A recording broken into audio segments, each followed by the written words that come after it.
ಅಸ್ಸಲಾಮು ಅಲೈಕುಂ. ಆತ್ಮೀಯರೇ, ತಮಗೆಲ್ಲ ತಿಳಿದಿರುವಂತೆ ಕೇಂದ್ರ ಸರ್ಕಾರ ಜಾರಿಗೆ ತರಲಿಕ್ಕೆ ಹೊರಟಿರುವಂತಹ ವಕ್ಫ್ ತಿದ್ದುಪಡಿ ಕಾಯ್ದೆ ಇದು ಈ ದೇಶದ ಸಂವಿಧಾನ ಮತ್ತು ಈ ದೇಶದ ಬಹುತ್ವ, ಅದೇ ರೀತಿ ಇಲ್ಲಿನ ಅಲ್ಪಸಂಖ್ಯಾತರ ಧಾರ್ಮಿಕ ಹಕ್ಕುಗಳನ್ನು, ಧಾರ್ಮಿಕ ಅವಕಾಶಗಳನ್ನು ಕಸಿದುಕೊಳ್ಳುವಂತಹ ಒಂದು ವ್ಯವಸ್ಥಿತ ಹುನ್ನಾರವಾಗಿದೆ.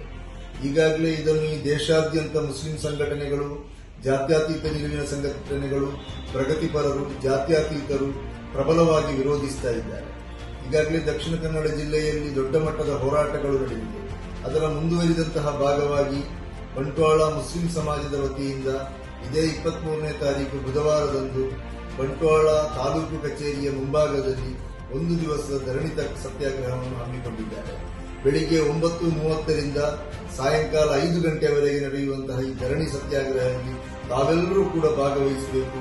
ಅಸಂವಿಧಾನಿಕವಾದಂತಹ ನಮ್ಮ ಹಕ್ಕುಗಳನ್ನು ಕಸಿದುಕೊಳ್ಳುವಂತಹ ಈ ದೇಶದ ನಿರಂಕುಶವಾದಿ ಫ್ಯಾಸಿಸ್ಟ್ ಸರ್ಕಾರದ ಈ ಧೋರಣೆಯನ್ನು ನಾವೆಲ್ಲರೂ ಸೇರಿ ಒಕ್ಕೊರಲಿನಿಂದ ಖಂಡಿಸಬೇಕಾದದ್ದು ನಮ್ಮೆಲ್ಲರ ಕರ್ತವ್ಯ ಮತ್ತು ಜವಾಬ್ದಾರಿಯಾಗಿದೆ.